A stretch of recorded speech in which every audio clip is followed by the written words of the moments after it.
Hello. హాలిడేస్కి వెళ్ళి వచ్చిన తర్వాత బాల్కనీలో ఉన్న మొక్కల పరిస్థితి ఇదండి.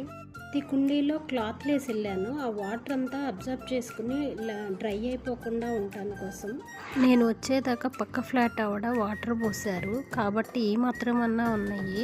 ఈ లోపలనే ఆ గంట మందారం అంతా డ్రై అయిపోయింది. ఒక రకంగా చనిపోయింది. మీకు గుర్తుందా? ఇదేనండి గంట మందారం చెట్టు. ఇది చనిపోయింది. ఇప్పుడు ఇవన్నీ ఇట్లా ఎండిపోయినట్టు అయిపోయినాయి.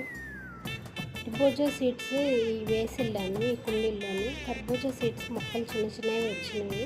ఇప్పుడైతే కంప్లీట్గా పీకేయాలని లేదు, ఏమో చిగురు వస్తుందని ఆశతో దాన్ని అలాగే ఉంచాను. నెక్స్ట్ ఎండలు మామూలుగా లేవు, అప్పుడే వడగాలి పొద్దున్నే స్టార్ట్ అయిపోయింది. వెళ్ళే ముందు అవుట్డోర్ యాక్వేరియంలో మా పెద్దబాబు లోటస్ సీడ్స్ వేసాడు. మేము వచ్చేపాటికి ఇంత పెద్దవిగా అయి ఉన్నాయి.